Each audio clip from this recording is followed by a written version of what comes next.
Welcome to the Great Detectives of Old Time Radio. From Boise, Idaho, this is your host, Adam Graham.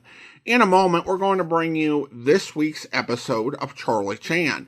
But first, I do want to encourage you, if you're enjoying the podcast, to please follow us using your favorite podcast software. Our listener support and appreciation campaign continues. You can become one of our ongoing Patreon supporters for as little as $2 per month at patreon.greatdetectives.net. With your Patreon support, you get a monthly update from me. You get to vote on certain things, such as what program we will show on Monday after Danger with Granger. And if you support the program at the Shamus level of $4 or more per month, you get bonus podcasts that are just released on Patreon, or extras. So you can check that all out at patreon.greatdetectives.net. And now we turn to Charlie Chan. Well, we have played all the American episodes that are available, so now we are turning to the Australian episodes. And I've been trying to cobble together as much information as I can on the series. The best information I can find on series air date comes from a 2004 article in Radio Recall, the newsletter of the Metropolitan Washington Old Time Radio Club, written by the late Ian Grieve, moderator of the Australian Old Time Radio Group. And Mr. Grieve states that these programs aired starting in October of 1950 from Sydney, as they were syndicated by Grace Gibson. Air dates were tricky in Australia because they didn't have like a big radio network like we had in the States, but you had a lot of syndication going on. So a program could air in Sydney and it'd be several days until it aired in Melbourne, where most of the Australian old-time radio aficionados, if you were at. Now, the series was based on American scripts, presumably from the Ed Begley run, although maybe from the Santos Ortega run as well. The length of the series, it does get kind of confused, depending on what source you read. The series starred William Rees as Charlie Chan and Rodney Jacobs as his number one son. And we will tell you a little bit about those two actors after we get back from today's episode. Now, unfortunately, I don't really have any order for these programs that I can consistently, reliably give to you. So we're just going to play them as they come. And these all aired likely during the 1950 to 51 season. And we're going to start with the case of the Telltale Hands.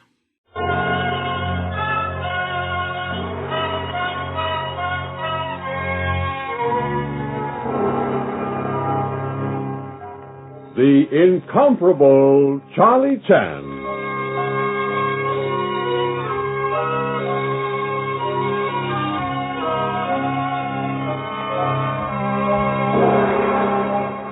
We proudly present the incomparable Charlie Chan in a new and exciting series.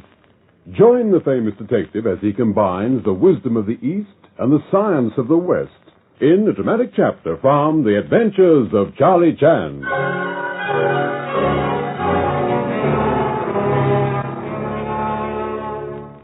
Charlie Chan humbly bids you good evening and extends warm welcome.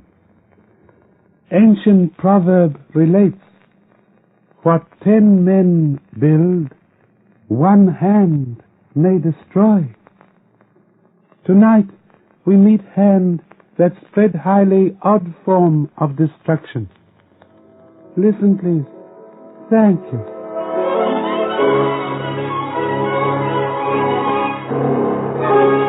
Tonight's adventure, The Telltale Hands.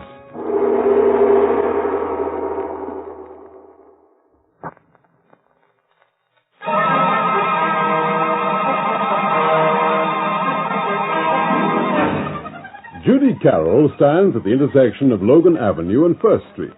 She is 19 years old, short, dark, pretty in a cheerful way, and she might be beautiful if she knew how to dress and use makeup properly.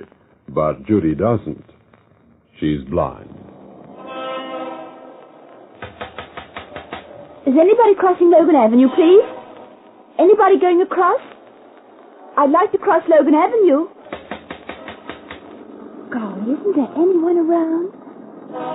Hello? Anybody crossing Logan Avenue? Hello? Pardon, please. Yes? Can this inferior person lend assistance?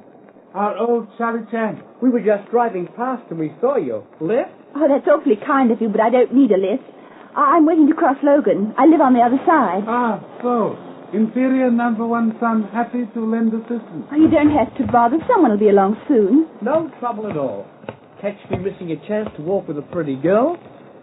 Come on, life's changed. I bet you tell that to all the girls. Only the pretty ones. What's your name? Judy Carroll. I'm Lee Chan. My pup's a detective, Charlie Chan. I'm a kind of detective, too. That's nothing. I'm a piano tuner. No fooling? Sure. Prove it. Easy. I've got my tuning hammer right here. Oh, bother. I've left it where I was working. I'm worse than a plumber, always forgetting my tools. This is the curb. Step up, Judy. Thanks. Want me to go back and get that tuning hammer for you? Oh, no thanks, Lee. I'll phone them. Want me to take you to your house? Don't bother. It's the second from the corner. 14 steps and 5 left. I can manage. Right. See you soon. And if our piano needs tuning, I'll call you.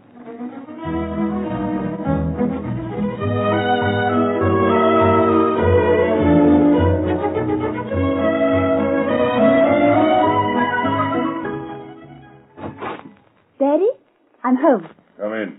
Close the door. Daddy, Shut up. Sit down. All right. How'd the job go this morning? Tell me. All right, Daddy. The Van Cays have a beautiful piano. Why not? I got $1 million. Tell me about the house, Judy. Everything you remember. How many rooms? How many steps from door to door? Where everything is. What it feels like. You always ask me that, Daddy. You get into such high-class houses, Judy. Not me. I've got to hear about them secondhand. Third hand, Daddy. I don't see them, I just feel them. Oh, that's good enough for me. Go ahead. Well, 3 steps up to the front door. They're marble. The front door is oak. Go into the foyer. 2 steps to the left, there's a closet. 3 to the right is a small waiting room. You go straight ahead into the hall. It's 10 steps long. It leads into... Wait a minute, Judy. I just remembered something. Excuse me a minute.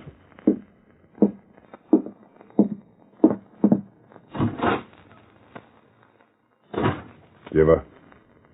Yeah, Bolo. You listen to the girl? Yeah. Got a good memory? The best.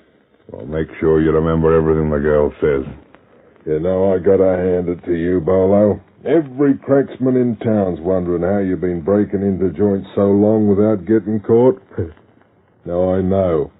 It's just too easy when a blind girl gives you the whole layout first. Keep your voice down. She doesn't know. Oh. Suppose she just thinks that Daddy's just curious about the upper clauses, huh? She doesn't know that she helps her daddy make visits at night that make money for him. Yeah. And if you'll just listen carefully while the girl's talking, we'll drop in on the Van Cays tonight. All right. It'll be easy, Chipper. As easy as taking pennies from a blind man.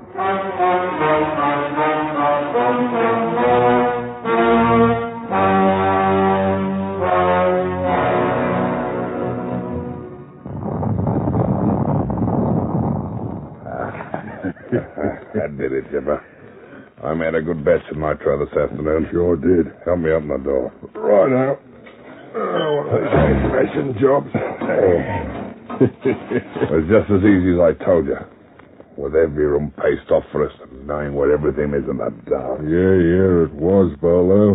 That girl of yours is worth plenty. Blind, yeah. But the doctors were around last year trying to talk her into an operation for her eyes. Huh? I put a stop to that, though. I don't want to have her eyes back. Don't want her watching her old dad mixing his nitroglycerine in the kitchen, huh? The safe is really loaded, Jipper. Big haul tonight. Here, give me a hand. Righto. There. Yeah, nice haul, all right. You know, I still don't figure why you cut me in on this deal, Bolo. You don't need me. You're wrong, Jipper. Huh? How? The police are too interested in these jobs of mine lately. This is the 13th. Oh. Well? Wait a minute. Want to make sure I got everything. Oh, sure. That's right. All right, let's go, Bolo. I'm going, Jipper. Not you. What do you mean? That's why I brought you in, Jipper. The law's getting a little close for my liking. They're beginning to check up on me. So I gotta put them off the scent. I need you for a decoy. You double-crosser. So sorry, Jipper.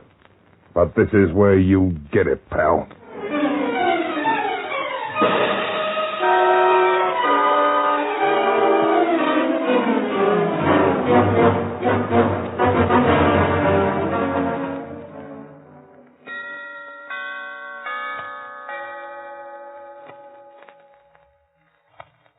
There's no one here, Pop. The whole house is in darkness. You sure it's the right one? Positive. This person not given to making mistakes. Well, maybe the phone operator was wrong. But what did she say? Phone operators say call came from this house, home of wealthy Van K's. She say voice very faint, but distinctly said, get Charlie Chan quick, I'm dying. Well, that's plain enough. What do we do now, break in? Becomes this person's ignoble task to enter Van K home with skeleton keys. Is written, purpose of visit may pardon discourteous entry into home. Come. Personally, I think the call was just a dirty trick to keep us from going home to dinner. If you ask me, Pop, Oh! Careful, please. This person illuminates torch. Wow. What a house. Looks like a mansion. Hey, Pop. Turn your light in that room a minute. I think I saw... I did. Yes. Pop, take a look. The safe's been opened And before us is criminal who opened same and then made odd telephone call to police announcing crime. Most unfortunate, cannot explain actions, is dead.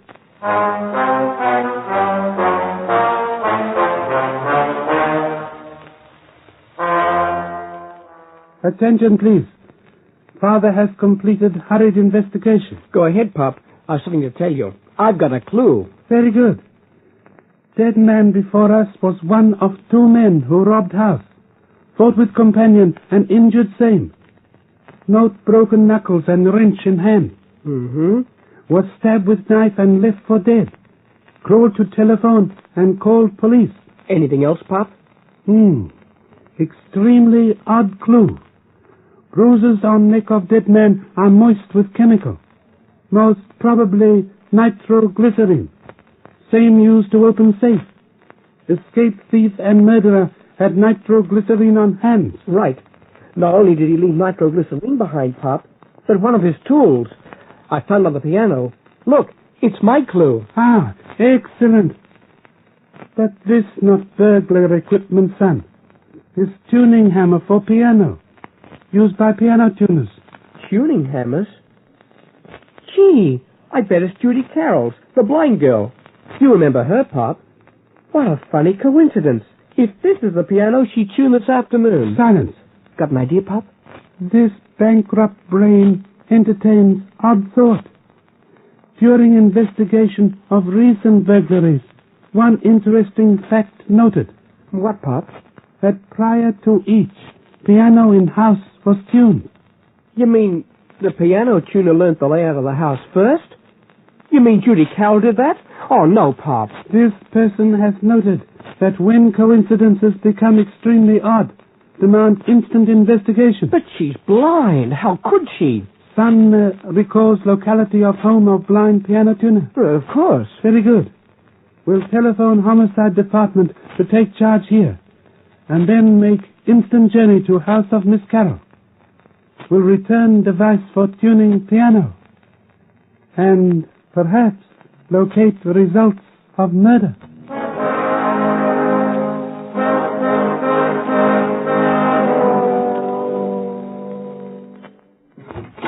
Daddy, Get out of here, Judy. what's the matter? You came rushing into the house 10 minutes ago, and you've been packing. I heard you. I gotta go away for a couple of weeks, Judy. Go away, but... You'll be all right. Now get out of the way. I'm in a hurry. I gotta get out of here. Oh, Daddy, what's the matter? You sound... Get away from me. Don't touch me. Oh, no. You got enough jobs to take care of you. So long, Judy. You're hurt. I felt your head. It's bleeding. What happened? I'll be all right. Had a slight argument with a friend, that's all. Where? How? Shut up. You don't know anything, understand? You don't know where I've been or where I'm going. Daddy, you can't go out like this. You're hurt. I won't... Oh. I told you to keep your hands off me. Oh, Daddy, I wish you'd... Have you got a hat or something for me to wear on my head? No, I haven't. Never mind. I'll get one at the store on the corner. Gotta hide the side of my head. Now listen. Someone at the door. You answer it. I'm going out the back way. You've not seen me, remember? You don't know where I am. You don't know nothing, understand? And if you talk, if you say anything, I swear I'll make you happy you're blind. I'll make you wish you were dead.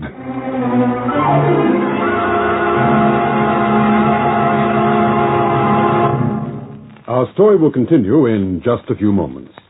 Meanwhile, though, your announcer. And now, back to the incomparable Charlie Chan.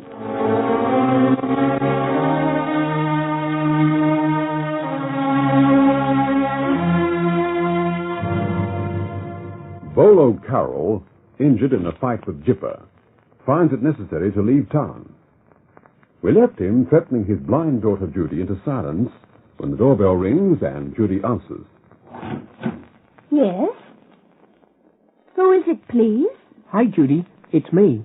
Oh, the young Chan. And undistinguished father of same. Good evening, Miss Carroll. Have come to return tuning hammer recently forgotten. Oh, come in. Were you at the Van K house? Yes. Listen, Judy. Silence. Permit this person to bear ill news. Miss Carroll, attention. Who resides in house with you? Just my father. He isn't home now. He's gone away. I don't know where. Miss Carroll, so sorry. Your father may be implicated in recent robbery and murder in vicinity of Van K home. Robbery? Murder? Oh, no. Your father recently at home, Miss Carroll? No. So sorry. This person perceives lie. Your face shows recent marks of rough hands. Have been struck by unkind father, huh? Or someone else? No, that's not true. No one struck me. Are stains of blood on fingers, Miss Carroll? Have recently touched wounded head or father, huh? No, I never did. Open closet in bedroom behind you proclaims someone hastily packed and left home. Was father, huh? Inspector Chan, please. My head's whirling round it. I've got to sit down. Right here, Judy. Lay off a pop, will you? This most interesting symptom. It isn't a symptom at all. Can't you see how sick the poor girl is? You can't blame me for... Did not refer to son's gallantry. Are pleased with same. Refer to Miss Carroll's headache. Get a doctor, please. My head's bursting. I never felt anything like it before. It's horrible. We'll send physician instantly, Miss Carroll. Now must ask one question. Highly urgent you inform Charlie Chan where father has gone. I don't know. Very good. My respects to misguided loyalty, Miss Carroll. We'll now telephone for physician and then depart to find runaway father. How are we going to find him, Pop? By trail left by same. What trail? Trail of headache.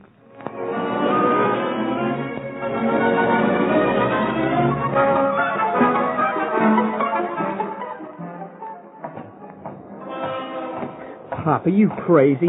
What's all this about headaches? How can a man leave a trail of headaches? Exercise vision, please. Keep sharp lookout for any person in extremely sick condition. We'll go to corner and begin search from that point. Is Carol going around hitting people on the head? Ah, look inside hat store on corner. What do eyes perceive? Hey, there's a fella double up on the counter. This most fortunate. Hardly expected immediate results from deduction. We'll enter store, please.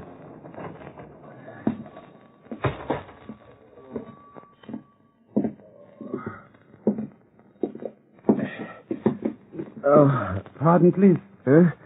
Oh, go away. I'm ill. My head's splitting. Get me a doctor, will you? Pardon.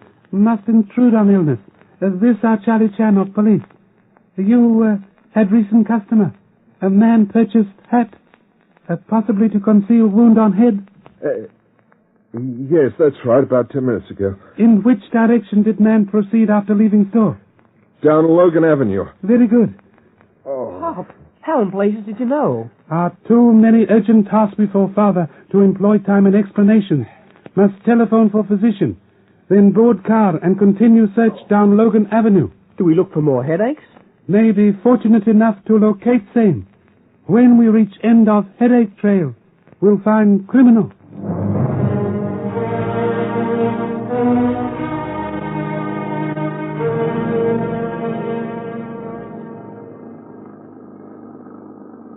It is written, youth can see 10 years beyond old age. Urgent that miserable son justify position as assistant to father. All right, Pop. I'll look out for the sick people, but just answer me one thing. Proceed. How does Carol hand out headaches? With hands. With hands. But, Stop car, please. Ambulance on left side of avenue. This may be additional clue to whereabouts of Mr. Carroll. We'll question patient. Come.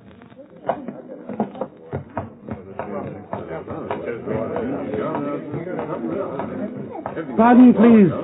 May proceed to patient. One side, please. One side, please. This is Inspector Charlie Chan, the police. Aside, please. Aside, please. If intern will forgive intrusion, desire to ask patient several questions. Thank you. You have had headache. Never felt anything like it before. I fainted right here in the street with the pain. What happened to man in new hat, please?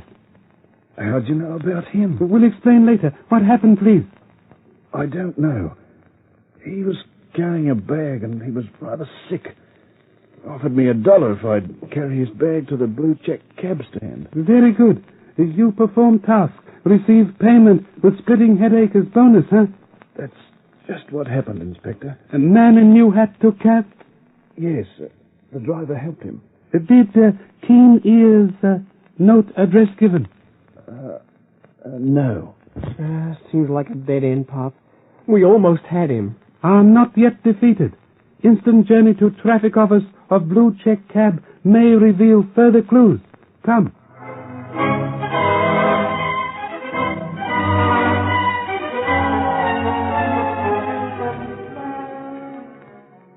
Inspector Chan, I've heard a lot about how smart you are, but I don't see how you can be as smart as this. Our driver just checked in 2 minutes ago. He said he had such a blinding headache he couldn't work anymore. Excellent. But how on earth did you know he would? Insufficient time. Kindly examine trip sheet of sick driver and inform self of last fare. Got it right here, Inspector. Obtain fare at regular cab stand on Logan Avenue. Drove same to, Bayside. He's going to catch a boat. Where in Bayside, please? Private Wharf, number 27. Many thanks. Come, son, quickly. Could you at least tell me who you're after, Inspector? We're after a man who hands out headaches.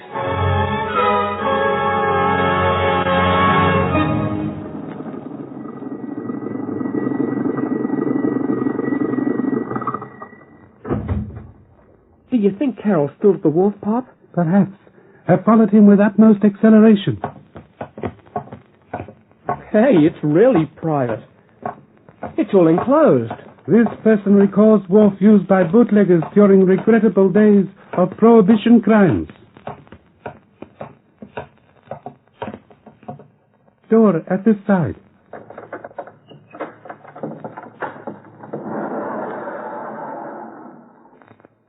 If Carol's inside, we may be walking right into a trap. Silence.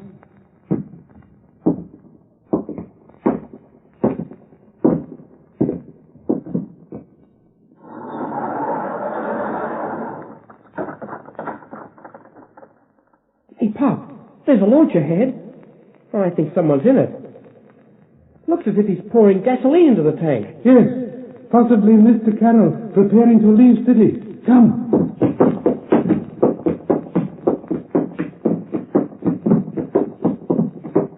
Who's that? Mr. Carroll. This is the police, Carol. Why, you? Don't move another step. Come on, Pop. He hasn't got a gun. I've better than that. See this jar? Gasoline isn't going to stop us, Carol. Yes, that's all you know. It's nitro. Nitroglycerine. Ah, explosive used to smash Van K safe, huh? That's right. All I have to do is throw it. Just smash a little at your feet and it will all be over. Pop. Listen to me. I'm running this launch out of here and don't you try to stop me. Not if you want to stay in one piece. Pop, he's got to stop. We can't. Don't go reaching in your pocket, Chan. You don't bluff me. I know you don't carry guns. This person merely procures match to illuminate scene, Mr. Carroll. And see if nitroglycerine is bluff. It's no bluff. Hey, stop it! Pop, don't throw that match to the nitro. Pop, we won't be burned. Oh, Pop, be quiet, please. Oh, my! Gosh, Pop, the whole boat's burning. Oh, my! But why did my nitro explode? I thought, Silence. Pop, that... Necessary to rescue Mr. Carroll from flames at once before gasoline ignites and explodes. Unfortunate man's hands are burning. Will explain ironic justice of same at conclusion of case.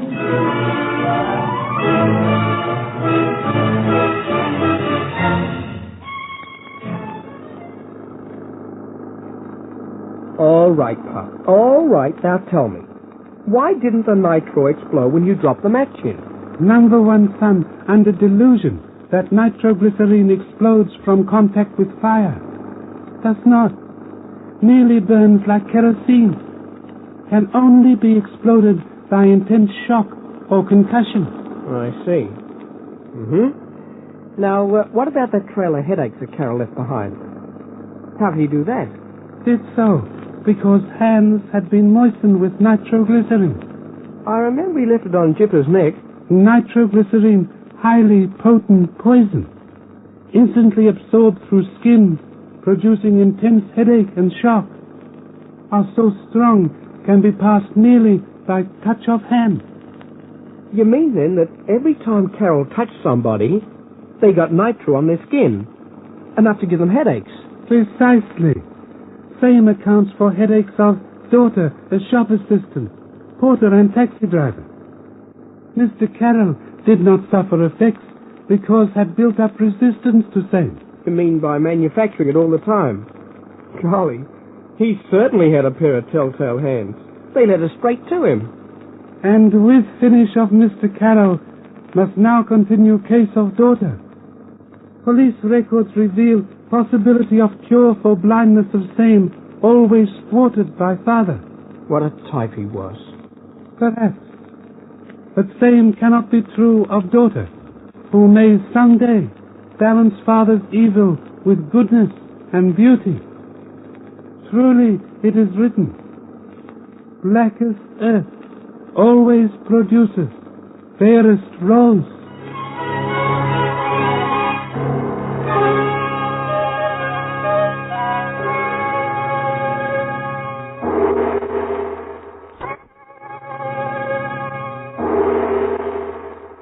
Before this person has further words with you, here is an answer with words of wisdom.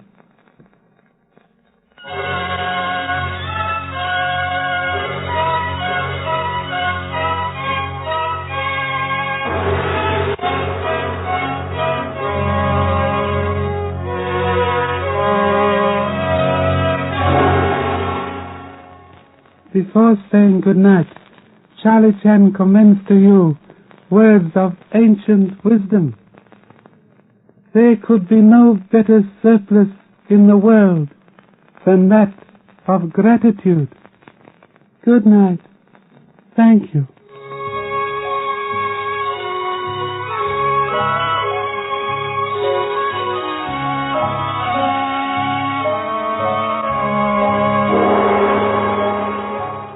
Be sure to join us next week at this same time for The Adventures of Charlie Chan, based on the famous character created by Earl de Biggers.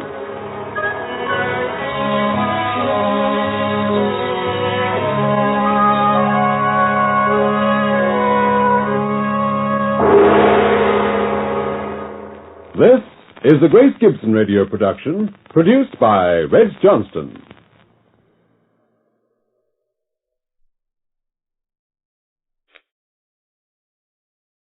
Welcome back. Well, a really rotten villain who faced a rough fate at the hands of Charlie Chan. Odd words to say, but it's what's happened.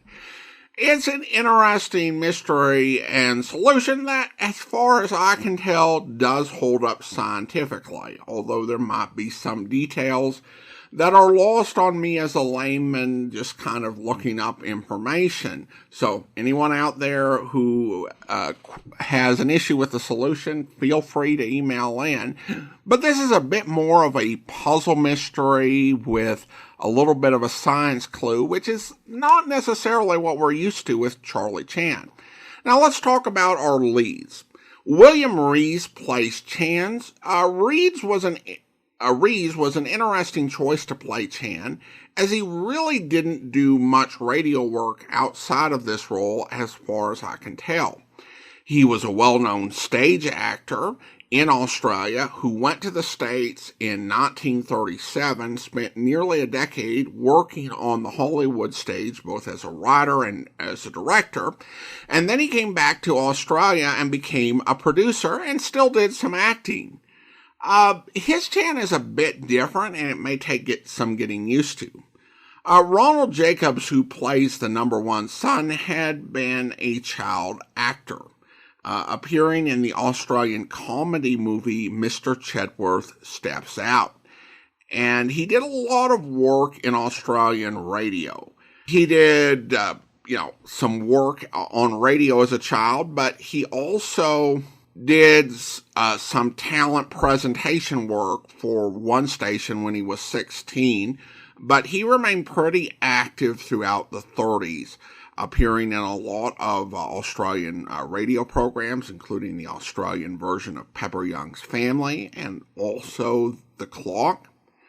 And then Australian radio drama began its decline in the 50s, and from there, we don't really have any good information as to what happened to him. Well, now we do turn to listener comments and feedback, and we have an email from Jason, who writes, "Last Tuesday I heard the first part of the Summer Replacement Charlie Chan series, and the presence of number one son took me out of the episode almost immediately. I guess he went to work right after graduating from the University of Hawaii, as was mentioned in the first series. Keep up the good work on the podcast. I enjoy listening it to every day in the main."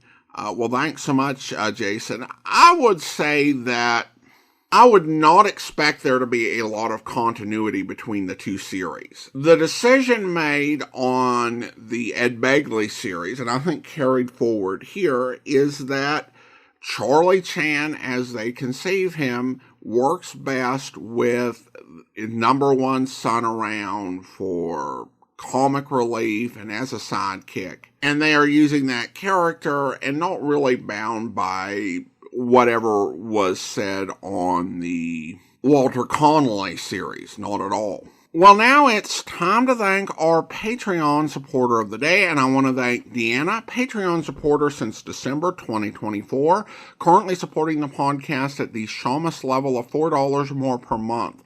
Thanks so much for your support, Deanna, and that will do it for today. If you're enjoying the podcast, please follow us using your favorite podcast software, and be sure to rate and review the show wherever you download it from. We'll be back next Tuesday, another episode of Charlie Chan, but join us back here tomorrow for Broadway's My Beat, where... Mr. Clover? Come in. You know all about me, don't you?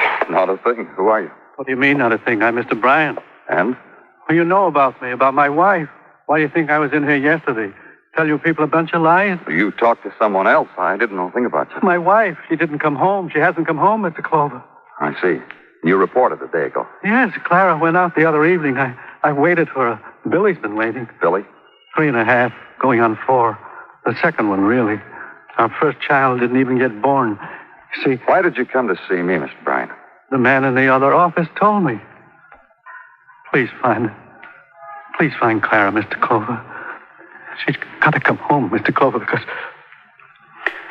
the man in the other office said to show you the letter. Here, open it and read it.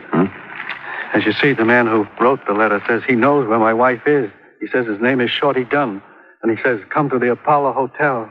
What does that mean? And bring money. That's strange. It says come to the Apollo Hotel, but it's written on Mission House stationery. And bring money. That's why I came to the police again. Although I am worried about my wife, I have my head about me. You, the police, you'll find her, Clara. And she'll come home to us then. You fellas are good. Find her. Find her. Find her.